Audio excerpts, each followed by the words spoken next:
Armadillidium today. I see Sandy's here already. Random T, Mike Fernandez. Yeah, great. Great to see you here. Got a lot of good Patreon comments, and in fact, Patreon comments basically are causing the focus of today's stream. We're going to focus on some Armadillidium questions, especially relating to genetics and differences between different morphs and localities, stuff like that. So I'm pretty excited to get into that. Should be fun. Let's see. I'm going to pull up those comments. In fact, right now, there's Zero Cool and Wendy Hickson. Excellent. Welcome. Let me open these up here. Woo, sorry. So you can see them a little bit more closely. Have them labeled on the side. This relates to a specific question we had. Now everybody's hiding in the paper towel. I tried not to put too much in there so that wouldn't happen so much. But what have we got? That's what we've got. Ben Slusher has a question. What is your question, Ben? Ooh, sorry. That's on a kind of a hair trigger. Let me flip that over and we'll get a better look at some of those, huh? There we go. We got 17. Oh, Pets Are My Life is in the stream as well.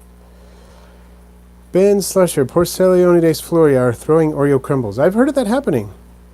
So there is a pied version of the floria that's out there in the hobby, so that's cool. I don't have that particular strain, but I think that'd be great. I'm glad it's working for you. And Super Cuttlefish, hey, you're welcome. Hey, Kevin. Welcome. Let's see, how am I doing on the focus? And how is the sound? I'm just trying to do a few adjustments before we really get underway as people are coming into the stream. And I feel like the focus might be slightly off.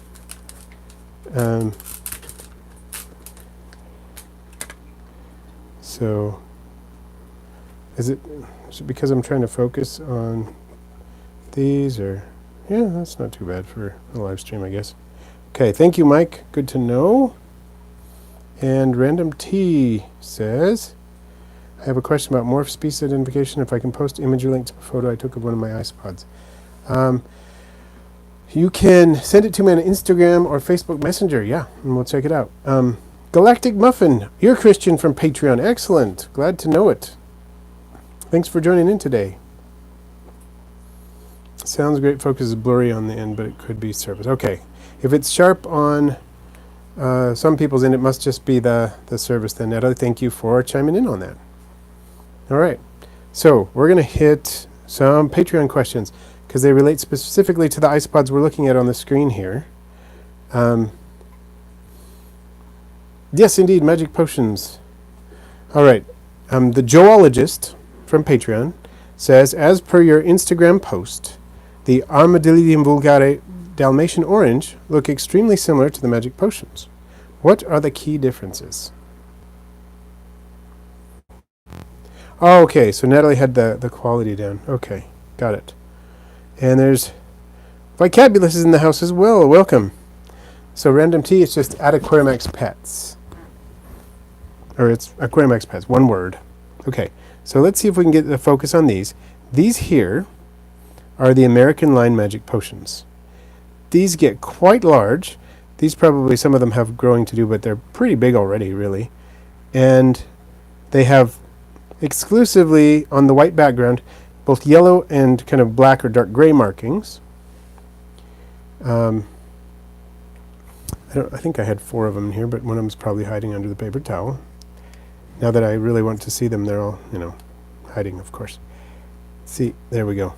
But see, they've been line bred for the yellow markings, for intensified yellow markings. Okay.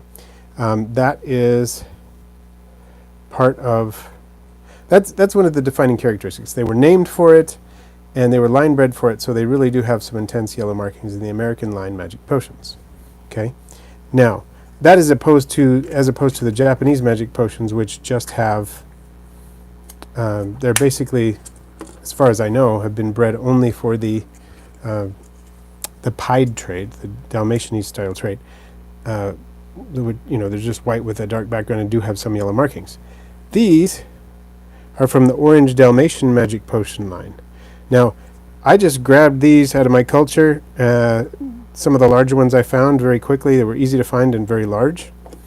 These were some of the larger ones I found in my Orange Dalmatian Magic Potion line. Not to say that they can't get bigger, but I didn't see any really large individuals in there.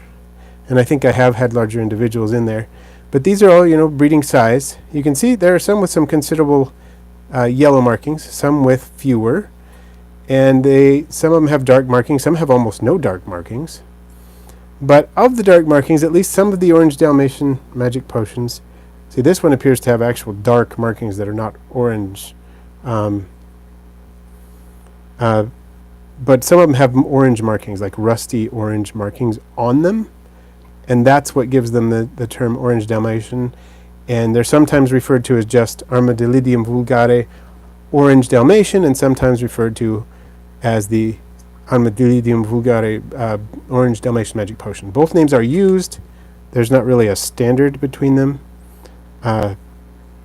So those are the differences, I guess.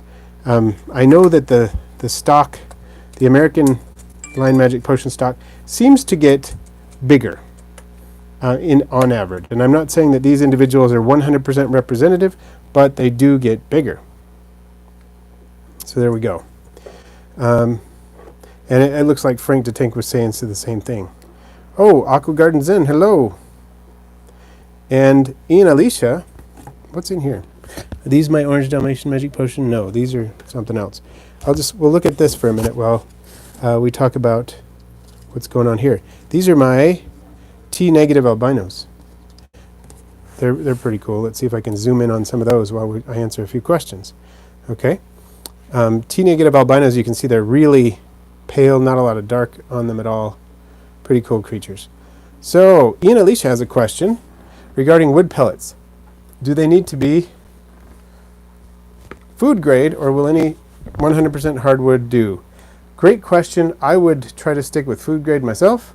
And do I know if cherry wood is safe? I don't, because I know that certain stages, certain parts of the cherry plant produce what I believe is cyanides, a toxin, and I'm not certain if the cherry wood that you buy for, you can buy the cherry wood pellets for barbecue, smokers, that kind of thing.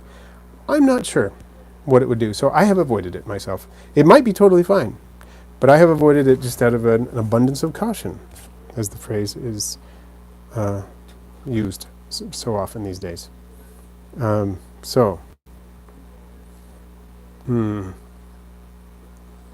Let's see. So Kevin says, having trouble deciding between Cubara species lemon blue and these magic potions. Well, that is a hard choice. For me, it wasn't a very hard choice. I can't ship lemon blue, so there's not as much of a point in me in getting a hold of them. I could, since I can't ship them out, I could purchase them probably locally, not even worry about it, but I can't ship them out. So I'm mostly focusing on things I can ship. L. Dot, hello. Dorian, is 80 degrees too warm for clown isopods? No.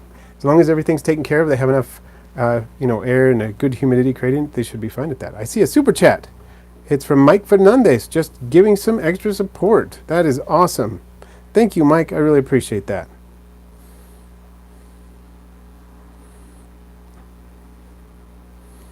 So hopefully that helps with your question, Dorian, there. And Mackenzie, thank you. It's fun to start off a stream with some beautiful isopods, isn't it? So Vicabulous, you have both and can't really tell the size difference. So maybe your culture is more mature or something like that. I don't know. There could be some genetic bottlenecking going on. There could be a lot of things going on, but that's good to have that information. So it's not always showing up like that. So thank you for contributing that. And Wally's in the house too. Excellent. Aqua Garden Zen, Theropod Hunter. And yeah, Ian Alicia, they are really pretty, aren't they? They're very, all this buttery goodness. That's the phrase that always comes into my mind when I look at them. Not like I want to spread them on a piece of toast or anything, Emmeline, hello. Welcome. Not Your Average Aquarist. Hello, welcome to you as well. Valerie Jansen. And I'm not sure how to read that, but okay, Supreme Gecko Wally has a question. My favorite, magic potions, T positive albino or T negative albino? Well, I haven't kept T positive albino, and I think they look cool, but I've seen pictures, but I don't have them, so I'm ruling them out automatically on the grounds that I don't have them and can't really include them in this in the comparison. Then with those other two, I'm going to go with magic potions, probably the American line, because they're so beautiful. There's a lot of contrast. I tend to like isopods with a lot of contrast. These don't have a lot of contrast. I still like them a lot. But if I had to pick, American line magic potions all the way between those two. So, I was finally able to answer one of your questions about favorites, Wally. I finally did it. My decisiveness has improved. So, Ian, Alicia, I have used hickory wood in isopod enclosures without trouble. I don't know about mesquite, haven't used it. So I would say hickory is probably your safest bet. And, Theropod Hunter has scabbard ghosts. Those are very cool. And Ben, I inspired you to use egg carton for your ornatus. How are they liking it? Oh, good, they're loving it. Excellent. Yeah, mine really like that too. Okay. I wish I knew how to read Greek. I used to be better at reading Greek, and I'm super rusty. So, not that I understood the language very much. There are Greek roots I understand from taxonomy, but I couldn't just sit down and read a Greek book. But I used to be better at deciphering the characters, but I'm super rusty at that. So, I'm not going to attempt to say your name, but thank you for joining in. And springtail face good on sandwiches. So, Emmeline, did your package come in today? The last time I checked earlier today, it hadn't come in yet. It was still hadn't been delivered. So, did it come in?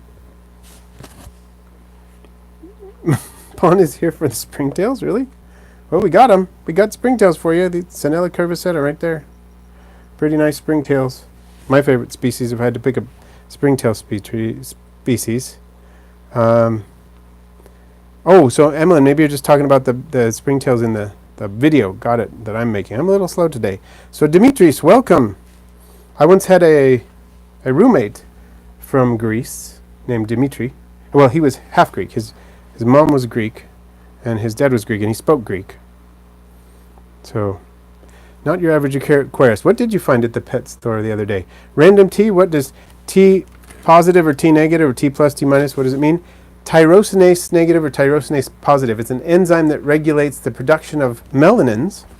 And so a T positive has more dark pigments in it than a T negative. T negative basically has no dark pigments, or very, very few.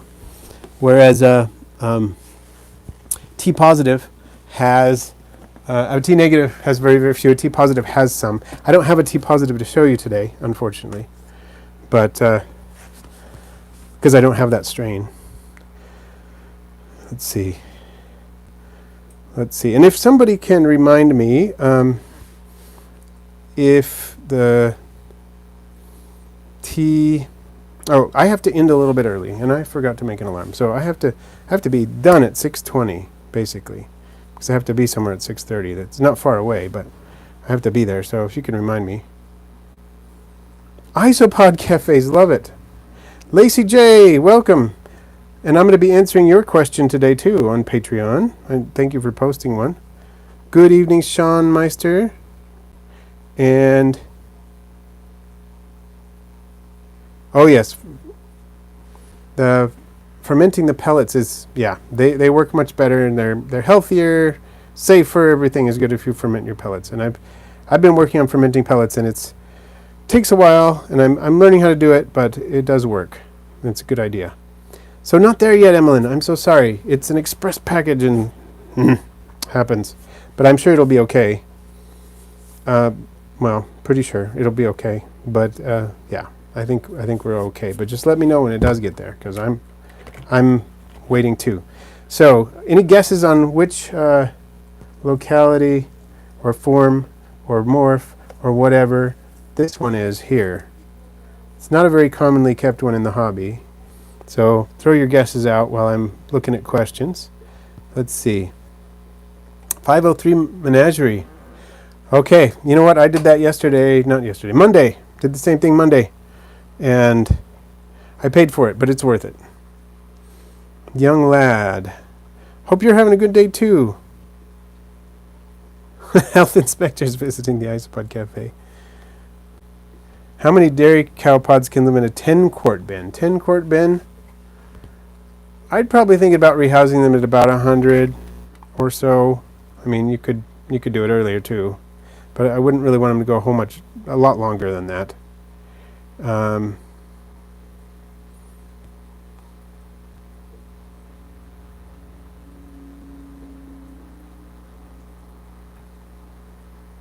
Okay, I'm catching up on the chat here. Oh, you found a harlequin toad? Serious? That's awesome. That's fantastic. So the springtails in here are Sinella curvicetta. Morning gecko question for Emmeline. Monitoring the humidity in my 10-gallon enclosure and having to mist it every year to keep humidity above 70%. My house is so dry, should I consider a mister? Not a bad idea if you just want to make your life easier, but you don't necessarily need to keep your humidity above 70% for your morning geckos all the time. This is how I like to think of it. Give them a spike once or twice a day where it gets well above, it gets above 70%. If it dips under that, and it's best to do it in the morning and maybe midday or even just in the morning. They'll be fine if your house, unless your house is like really ridiculously dry, but they'll be fine if it dips down into, 50 or so, even as long as they're getting that humidity spike at least once a day. That's been my experience. So you don't need to keep it at 85 to 90% every hour, all day. But it should get up into that at least once a day. So Ben Slusher, I don't think white Hoffmannsegg are available in the USA yet. And Vicabulous, yes, he's referring to flake soil, definitely.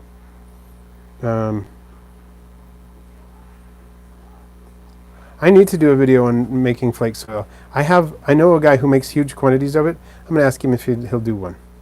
I'll ask him. I've done small quantities, not big ones. Okay. So, Candle 4444, jelly beans, close. And Colton, welcome. And Francisco from Portugal, awesome. Yeah, send it to me on Instagram at Aquarimax Pets or Facebook, and we can check it out. Oh, that's awesome. 503. Donating dairy cow bins to Head Start. That's an awesome idea.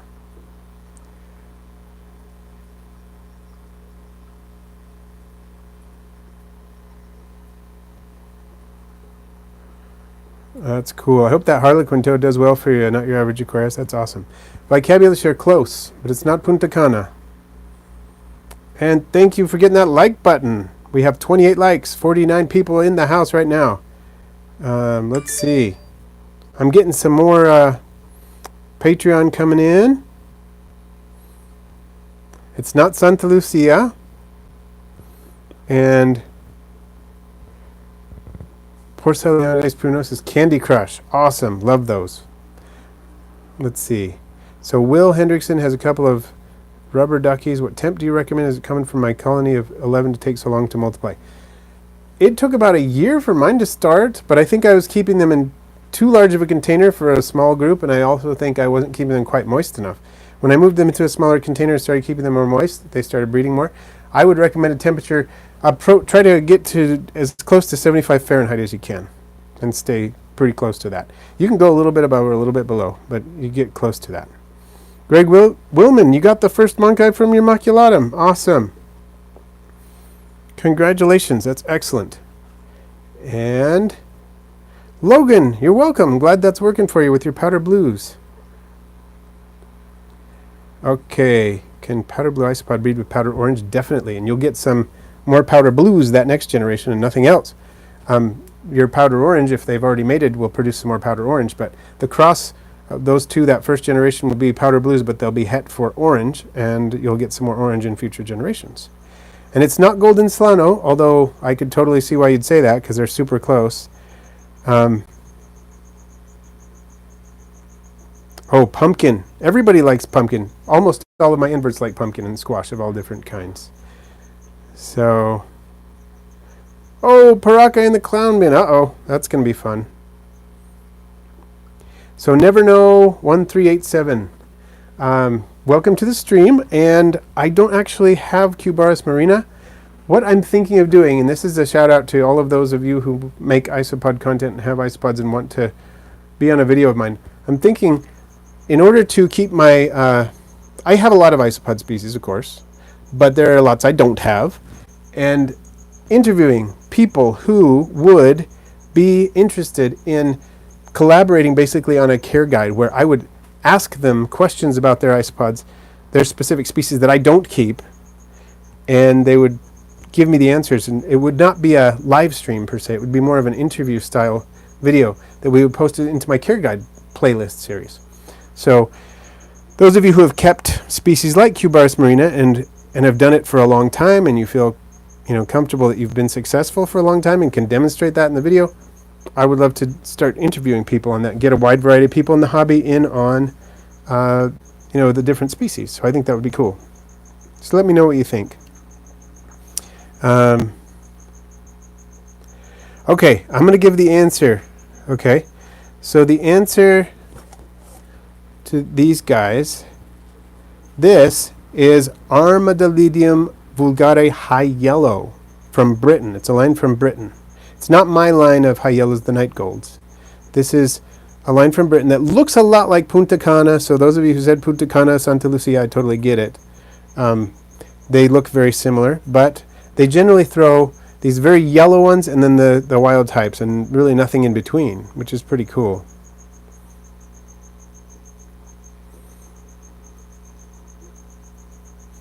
Oh yes, Emmeline.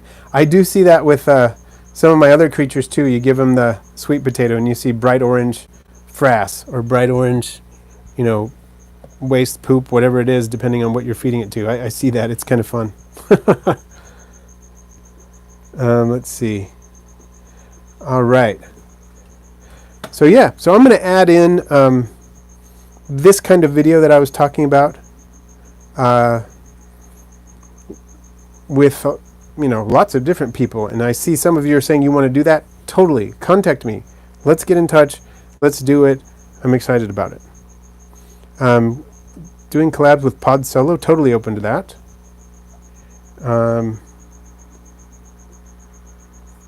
And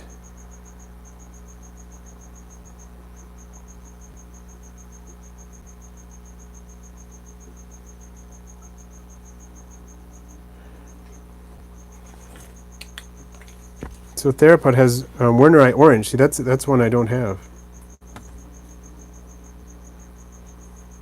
Cool. See, Golden Slano is one that I don't have. I would like to get at some point. All right. So I'm going to go to another Patreon question. I got a lot in there, so I really want to make sure I get them all. Okay.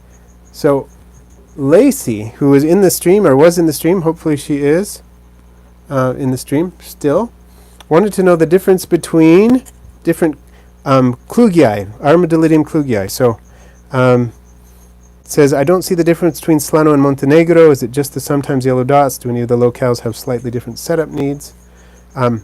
This would be my comment on the setup needs. I think it's hard to know if their environmental needs are much different, but since we provide them with gradients so much, I don't think it's that much of an issue. They might have slightly different environmental preferences, but they're going to be able to self-regulate them in a good enclosure, so I don't think it matters that much, to be honest, about that, but they do differ visually. This one, and I'm trying to focus in on it, this is Armadillidium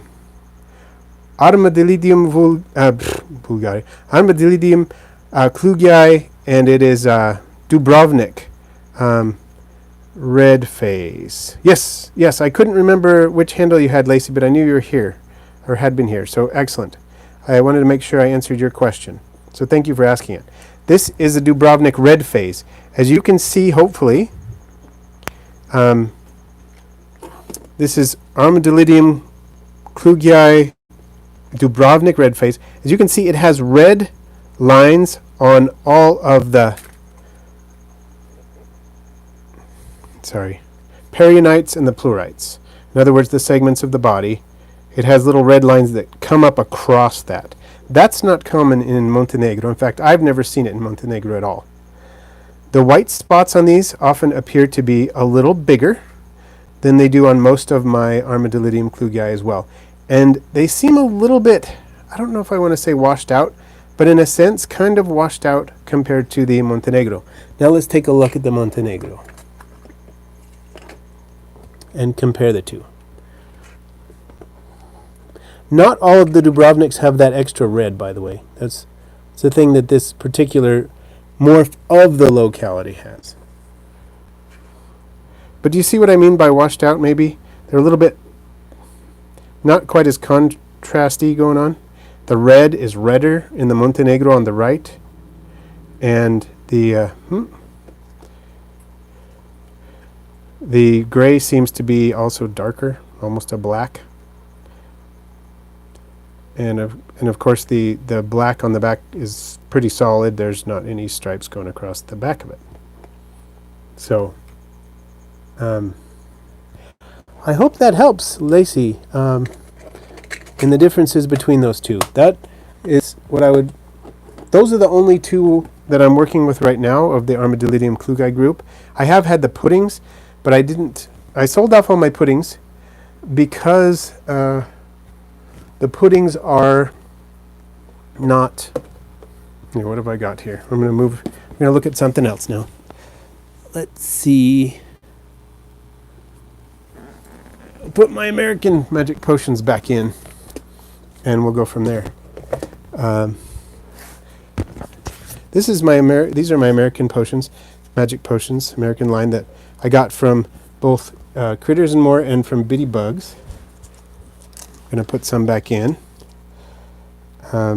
They're already breeding. I didn't get them all that long ago, and I've already got quite a few babies in here. I don't know if we'll be able to see any or not. I don't see any right there, but I'll let those settle a little bit, and then we'll look and see if I can find any babies for you. Okay, so where was I?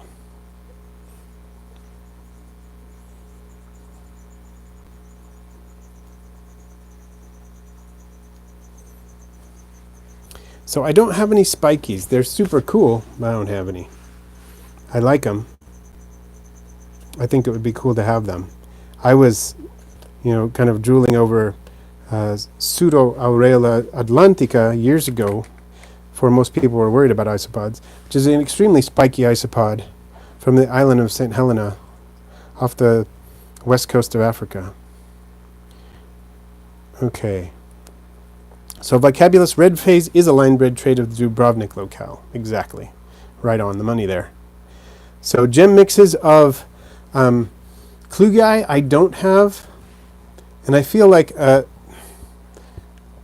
if you put some albinos in and some puddings and some purple puddings and some Montenegros or something like that, that might actually look pretty cool. But if you were to mix, I feel like it's a no-no to mix localities. Not so much to make morphs of one locality, but to mix localities. Yeah, Vicabulus, the sharper contrast, that's a key, that's a good way to explain it. Yeah, I would totally do the collaboration with Podsol. I'm open to lots of collaborations, really. If you're interested in you have something to contribute to it's kind of dirty there, isn't it? But we get a pretty good look at our little isopods there. Let's see if we can see some babies of these American lines. I love these. Yeah, look at all those babies. When did I start this colony? I started this colony in August, mid to late August. It was August 19th. That's what the date says. And I'm getting loads of little babies in the American line magic potions. So, okay. Well, Lacey, that is a great question. Slano and Montenegro. I don't actually have Slano at all of that, so I'm sorry I can't help you with that one.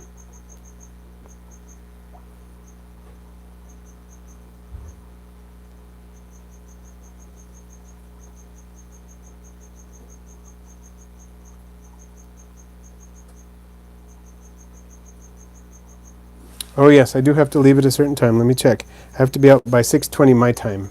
So I still have about 20 minutes-ish. In-tune ferret foods. Maybe I need to try that.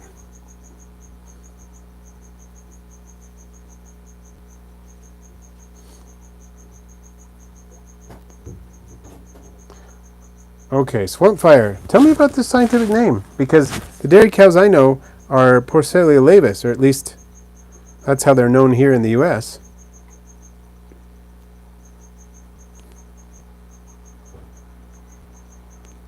Dwarf whites in an arid tank baker. To be 100% honest, I would go with the Porcelionides pruinosus, and keep the dwarf whites out. I feel like dwarf whites don't do very well in the arid portions of the substrate, and if there is a consistently moist area, they might outcompete the young of the Porcelionides pruinosus, but the Porcelionides pruinosus and some arid-tolerant springtails will do just a dandy job, like they have in my my leopard gecko enclosure for some time now, for a number of years, about 4 years, without any dwarf white. So that would be my particular feedback on that option. That would be my opinion. And Emmeline, we may well get a refund on shipping. I hope we do, because it's not fair for them to let this take so long.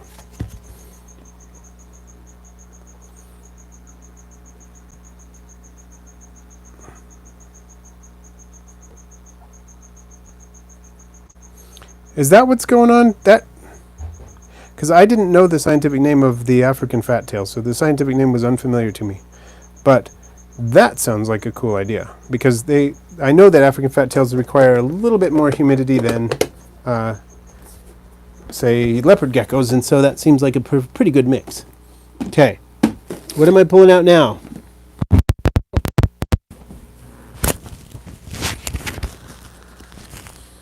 I think, everyone, I may have broken my microphone.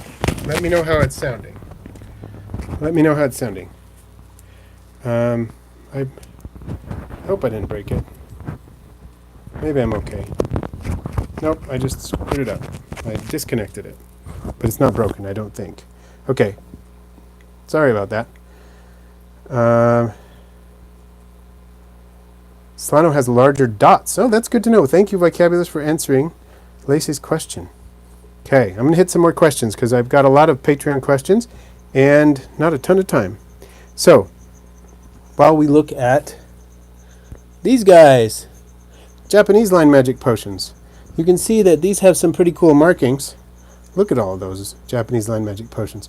Pretty cool markings, but I would say the yellow is a little bit less intense than it is in the American line. And they seem to average a smaller body size. Let me just try to fit them all in the shot. They're probably going to be really not very happy that I moved their egg crate. Okay, I'm going to answer questions this is from Beatrice. When going to an expo to buy isopods or millipedes, is there something you should know before or look out for? And also, is it better to get the base amount of a few species, like 10 each, should you only get one species at a time, but more, like 20 to 30? And if you're going to be in the car, by the car the whole day, should they be in the cell cups or in bigger prepared boxes? So, a couple things to look out for. Just be aware of the rules where you live about which kinds you can legitimately keep, because sometimes people will sell wild-caught specimens too, and they'll sell them cheaper sometimes, and that's not necessarily sustainable for some species of, so say like the Cubaris. And I don't know how it is in your country if people are trying to sell wild-caught Cubaris or things like that. Captive bred is better, of course. This goes the same with millipedes. I don't know what millipede laws you have in your country exactly either. They're pretty strict here, but they may not be in your country. So that's one thing. Another thing, they should allow you to look at the isopods. They may and open the deli cup and be able to look inside. They may have rules about how you do that. You may have to sanitize your hands first. You may have to hold it over the table, which totally makes sense. But they should allow you to look inside and see what's going on. You should be able to see the isopods before you buy them. And ideally, I think it's kind of nice to start out with a larger number of isopods, just for genetic reasons. Colonies often seem to establish more quickly and better if they just have a larger number. And of course, if you do have a little bit of die-off at the beginning, which is not uncommon, especially if you don't have your setup properly cured at the beginning, then it's not as big of a deal if you start out with 30 and you lose 3 than if you start out with 10 and lose 3. So yeah, I would say if you can, it's nice to start out with a bigger number and you gain experience that way, and then it's not so bad later on, if you have fewer consequences that way. And then I would say the deli cups are usually fine unless they're going to be exposed to extremes of temperature. But if you're worried about carrying them around an expo in a climate-controlled building all day in the deli cups, it's probably not going to be a big deal. Certainly, it's a good idea to bring a cooler, an insulated cooler, and if it's really cold where you are at the time of year when you're doing this expo, maybe put a heat pack or 2 in the cooler so it's not too cold in there for your trip home. And then if it's going to be warm, you can put a little bit of an ice pack in there, cool pack in there, not like pack it full of ice so it's going to be refrigerator temperatures, but 1 or 2 small cool packs in a moderately sized cooler will help keep the temperature moderate during the day and during your trip home. Hopefully that helps. And another question from Cassandra, and then we'll do a few more chat questions. Okay.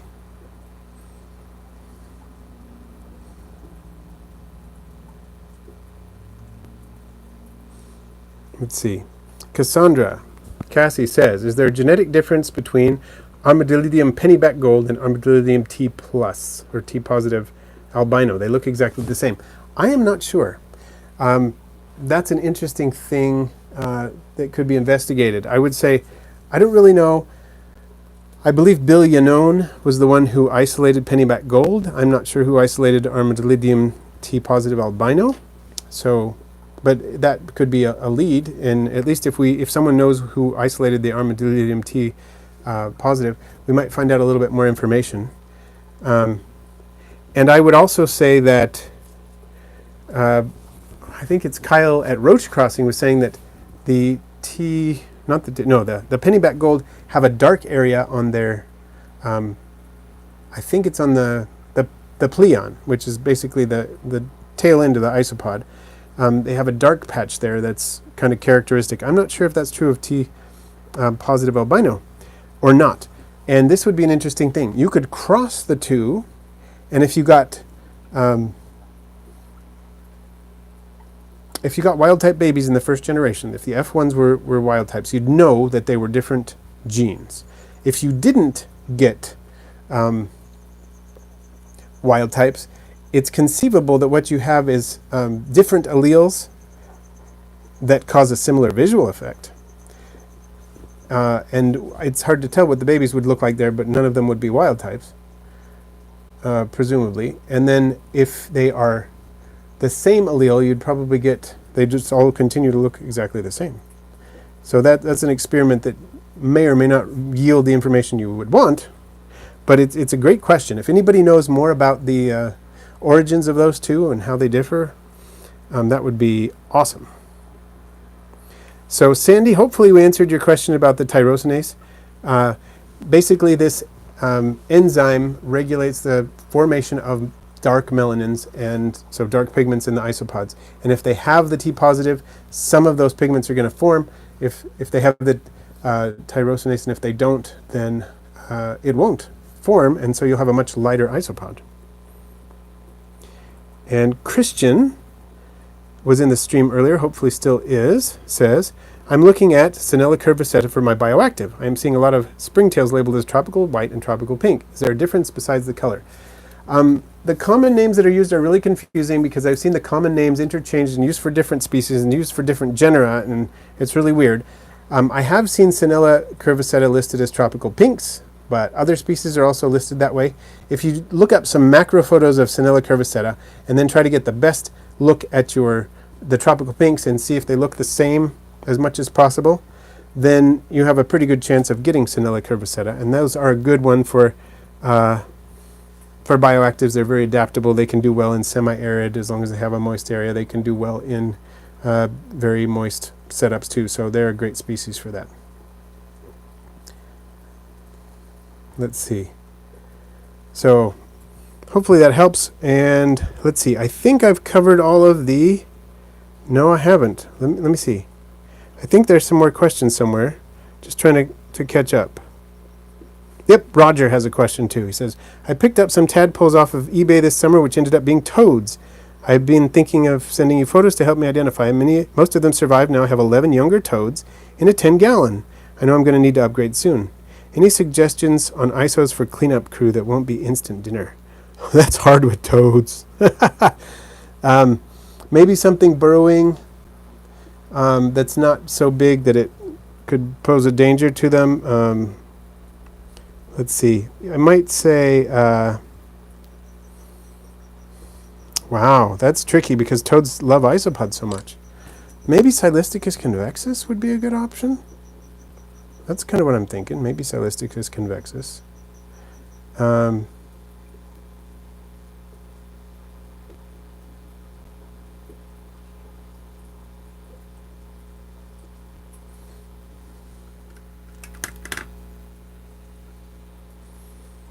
Okay, so now I'm just catching up. And I'm going to miss some of it, I know I am, but... And Raw Nature, welcome. Clognog, do beetles do just fine if they're missing a foot? Are you talking about blue death feigning beetles? They typically do just fine. It's not uncommon for to be missing their tarsal claws or their whole foot or something like that. And they do just fine typically, even with missing more than one foot. And Supreme Gecko, you're right, we're all learning, including me. I'm learning a lot all the time. If I'm not, I'm doing it wrong. We should all be learning. And it's very important to realize that there's a lot we don't know. Okay, let's see. Oh, that's a good point, Peachy Fox, about expos. You got Narcissus americanus labeled as Gordanus. It happens. Yep, very good point.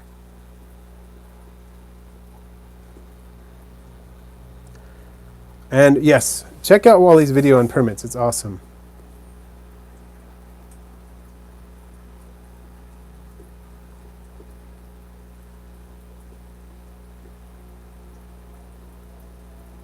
Oh, Supreme Gecko, good point.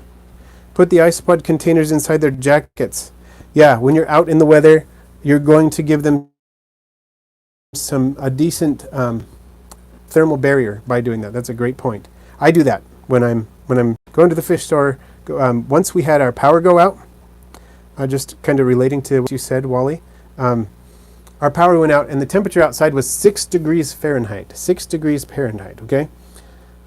So the power goes out. We didn't have heat. We didn't have anything. And the house started to cool off, of course. And we ended up trying to go to my office because I thought my office would have heat and it didn't either. Power was out there. And so it was terrible. We had all kinds of creatures shoved in all of our jackets. We had geckos in our jackets. We had millipedes in our jackets. We had all kinds of things. And it worked. And we didn't have any fatalities. So great point, Wally. Theropod hunter. Armadillo officinalis can stridulate. They're very cool isopods.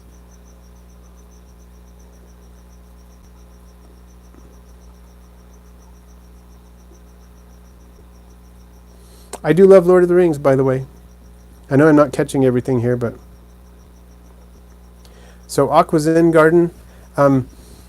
It's generally not a problem if it gets down to freezing at night. If you... we include 72-hour heat packs in the order, but I would say probably order express or wait, because the post office, USPS, has not been great in the last few weeks about postal delays. So it also depends on what species you're ordering. Some are pretty tough, and some are less so. So Chris, what type of wood do isopods eat? Many different times. They'll even eat the cork bark that you see here. They'll eat cork bark, but they'll eat it very slowly. They'll eat cork bark very, very slowly indeed. Well, they'll eat some of their woods much faster. Generally, they like soft, decaying hardwoods best, of many different kinds.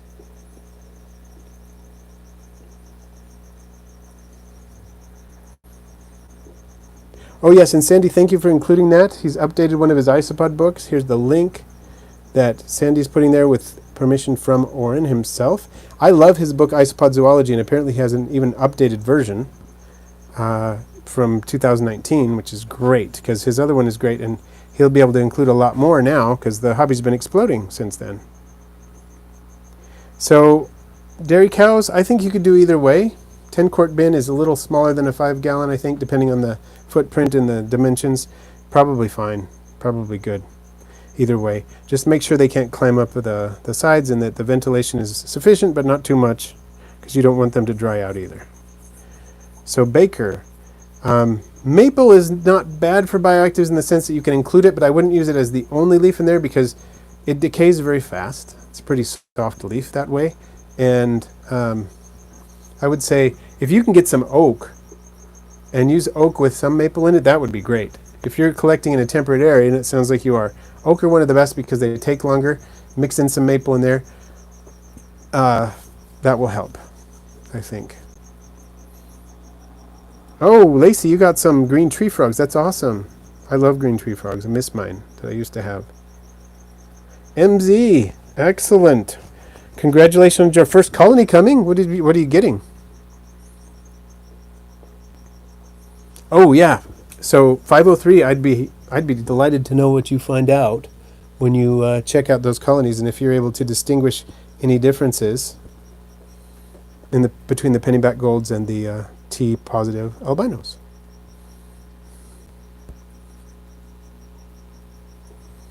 And yes, tyrosinase is a regulator, and I believe what happens is tyrosinase breaks down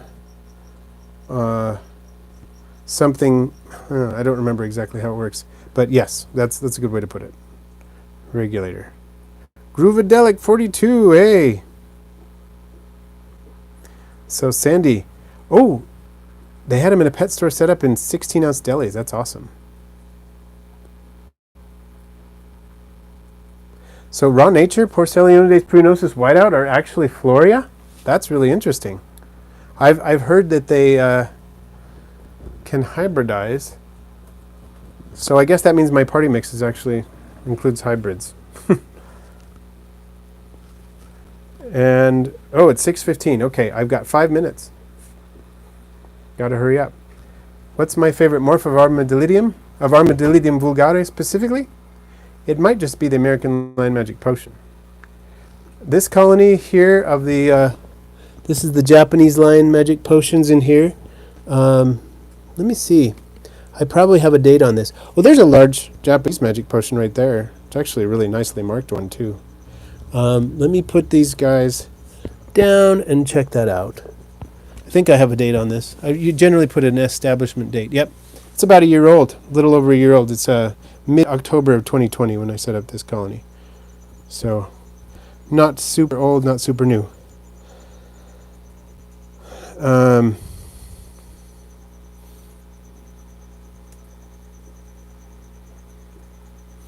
Yeah, just so everybody knows with shipping, I'm actually not going to be shipping from, like, the week before November. I'm going to stop and not ship until, like, mid-January because of postal delays and the cold. Emily, hello. What is my oldest colony I still have? That would be my my oranges, my Spanish orange, or Porcelio Scaber Spanish orange. I have had that colony since, let's see, it's been 8 or 9 years or something like that. And I guess my dwarf whites, which I got at the same time. So, yeah. Those would be it. Those would be the ones. And Emily, I'm glad that you are live as well, that you joined in live. That's great. It's always fun when someone's able to get on live who can't usually do so. The first time I got magic potions, by the way, my colony failed dismally. I got 6 of them, and they all grew up. They were pretty small when I got them. They all grew up, lived for a while, and then just died. And I think I got all males or something, because they didn't die all at once either. They died very slowly off. But let's see. Have I ever used sycamore bark? I have not. And that's not to say that I think it's not good. I have no idea whether it's good or not. I have never used it. So it may well be a pretty good option. Has anybody else used sycamore bark? Yeah, you're welcome. You're welcome, Emmeline, and just keep me posted on that package. I'm kind of on pins and needles like you to make sure that it gets to you and everybody's good, everybody's happy. Let me know either way. I'm pretty confident it'll arrive in good shape. I've had packages, I generally pack my packages so everything should be able to survive a lot longer than it takes to ship, just in case. But yeah, I think you'll be okay, but things happen, so just keep me posted either way. So Rod, best leaves. I think a mix of leaves is good, and a mix of slowly decomposing leaves like magnolia and oak, and some more quickly decomposing leaves like, say, maple and others are good. I like to do a good mix.